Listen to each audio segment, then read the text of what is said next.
कैसे हैं आप सभी लोग। उम्मीद करता हूँ आप सभी लोग बहुत ही अच्छे होंगे। तो आज की इस वीडियो में हम देखेंगे कक्षा 10 गणित के प्रश्नावली 1.4 का यह सवाल कहता है कि बिना लंबी विभाजन प्रक्रिया किए बताइए कि निम्नलिखित संख्याओं के दशमलव प्रसार शांत है या अशांत। सबसे पहले हम समझेंगे कि यह शांत और अशांत आवर्ती क्या है। ठीक, यदि शांत की बात करें, आप पिछले कक्षा 9 में पढ़ चुके होंगे, जिसे कोई संख्या रहती थी, मान लीजिए 14/2, मान लीजिए 14/2 दिया है, हम नीचे वाली संख्या से ऊपर वाले में भाग देते थे, तो 14 से भाग जब जाता था, देखिए 2 सतह 14 पूरा यदि कट गया है तो उसे हम शांत कहते थे, शांत आवर्ती। और पूरा जब नहीं करता था, जैसे 1/7 की बात करें, 7 से हम 1 में भाग देंगे, 0 बढ़ जाएगा, दशमलव लगा के 1 0 बढ़ा लेंगे, 7 का नाम 7 बचा 3, दशमलव लगाए 0, 7 चौक 28, बचा है 2, दशमलव लगाए 0 उतार लेंगे, 7 दूनी 14, ठीक, बचा 6। कहने का मतलब यह है कि यह भाग पूरा नहीं कटेगा। जब नहीं कटेगा तो हम उसे ही क्या कहते थे, अशांत अनावर्ती। ठीक, भाग देने पर यदि पूरा कट गया, भागफल पूरा बचा, तो उसे हम कहते थे शांत आवर्ती। और भाग देने पर जब पूरा नहीं करता था, शेषफल बचता था बार, तो उसे हम कहते थे अशांत अनावर्ती। ठीक, यह तो थी लंबी विभाजन प्रक्रिया। लेकिन दिया है कि बिना लंबी विभाजन प्रक्रिया के बताइए कि ये संख्याओं दशमलव प्रसार शांत है कि अशांत। इसका सबसे पहले हमें फार्मूला याद होना चाहिए। ठीक, इसका फार्मूला होता है, इसके फार्मूले की बात करें तो हमें बिना लंबी विभाजन प्रक्रिया द्वारा हल करने के लिए सबसे पहले हमें फार्मूला याद होना बहुत जरूरी है। और हमारा फार्मूला है कि 2 के घाते यम और गुणे 5 के घाते यन।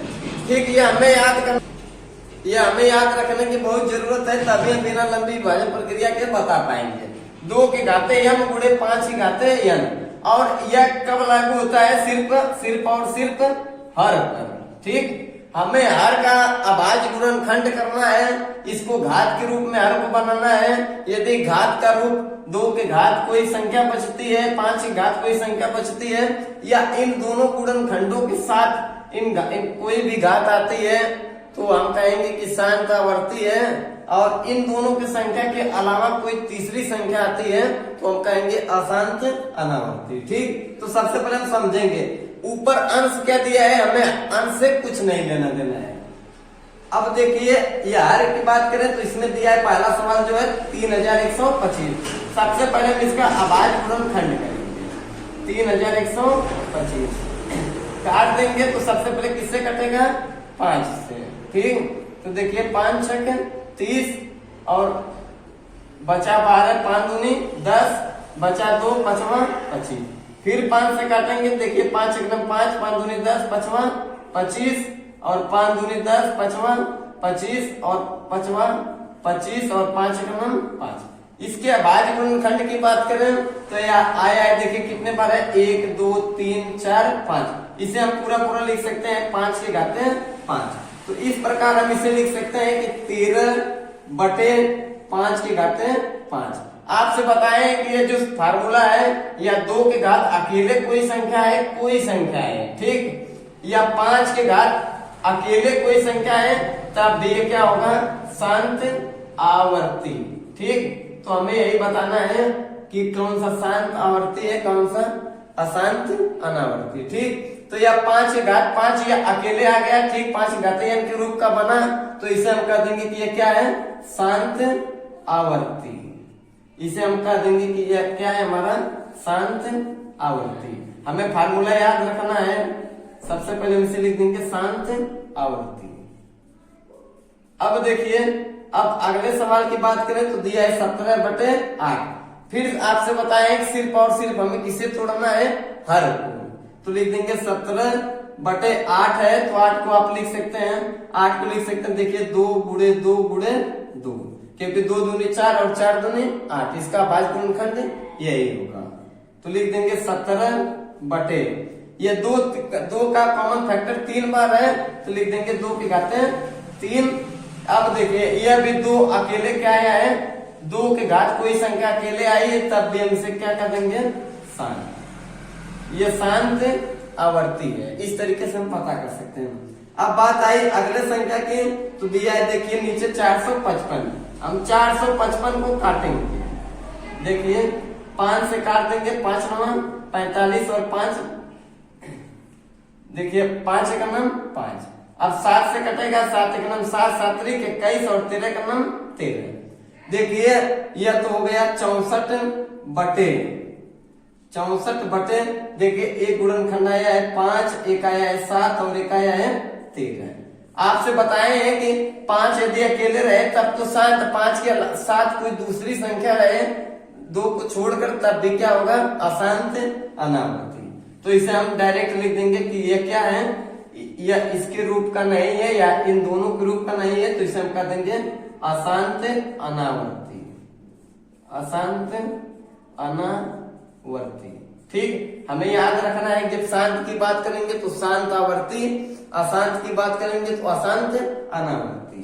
ठीक, अब देखिए जो अगला संख्या दिया है, अगला सवाल यह देखने से ही पता चल रहा है कि 2 के रूप में तो है, 2 के घातीय अंक के रूप का है, लेकिन इसके साथ अन्य संख्याएं भी जुड़ी हैं 5 को छोड़कर। ठीक, 5 नहीं हो तो बात अलग है, लेकिन 2 और 5 को छोड़कर कोई भी अन्य संख्या 1 3 7 8 9 कोई भी है तो हम उसे देखते ही कह देंगे कि ये क्या है, अशांत अनावर्ती, अशांत अनावर्ती। हमें कुछ हल करने की जरूरत नहीं है, सिर्फ देख के बता देना है कि अशांत अनावर्ती है। 50 दिया है तो हम 50 का इस तरीके से काट देंगे। देखिए 2 एक नम 2, 2 दूनी देखिए 2 दूनी 4 और 2 5 10, 5 से कटेगा 5 25 और 5 एक नम 5। अब हमें यही पे थोड़ा देखने की जरूरत है। ये जो हमारा आखिरी दिया है लिख देंगे 35 बटे 50 को जब हम तोड़े, जब हम 50 को तोड़े तो इसका गुणनखंड देखें आया 2 गुणे, देखिए 5 2 बार है तो इसे आप यहाँ पे इस तरीके से लिख सकते हैं 2 गुणे 5 2 बार है तो 5 की घाते 2, तो हम इसे भी लिख देंगे 5 की घाते 2। आपसे पहले ही फार्मूले में बताया है कि फार्मूला हमें हर हाल में याद कर लेना है। यदि कोई भी संख्या का हम जब अभाज्य गुणनखंड करेंगे हर का, यदि 2 के घात अकेले कोई संख्या है या 5 के घात अकेले कोई संख्या है या इन दोनों के घात कोई संख्या है, कोई भी संख्या 1 2 3 4 या अकेले फॉर्म में हो तब भी हम उसे कहेंगे शांत आवर्ती। ठीक, तो यह 2 के रूप देखिए 2 के घातीय m और 5 के घातीय n के रूप का है तो हम इसे देखते ही कर देंगे कि ये क्या है, शांत आवर्ती, शांत आवर्ती। ठीक, इस तरीके से हम पता कर सकते हैं कि कौन सी संख्याएं परमेय संख्याएं शांत है और शांत आवर्ती और कौन सी संख्याएं अशांत अनावर्ती है। ठीक, इस तरीके से आप बहुत ही आसान तरीके से हल कर सकते हैं। सिर्फ कंडीशन यह है कि जो फार्मूला दिया है 2 की घातीय m गुणे 5 की घातीय n, इसको आपको 100% याद करने की जरूरत है। ठीक, तो बहुत ही आसान तरीके से आप इस तरीके से हल कर सकते हैं। यदि लंबी विभाजन प्रक्रिया के चक्कर में पड़ेंगे तो समय बहुत लगेगा, हो सकता है कि आंसर भी गलत आए। आपको फार्मूला याद कर लेना है, करने के बाद अभाज्य गुणनखंड द्वारा बता देना एक संख्याएं शांत आवर्ती है कि अशांत अनावर्ती। उम्मीद करता हूँ आपको वीडियो जरूर पसंद आया होगा। यदि वीडियो वास्तव में पसंद आता है तो वीडियो को लाइक कमेंट शेयर और चैनल पर नए हैं तो चैनल को सब्सक्राइब कर दें।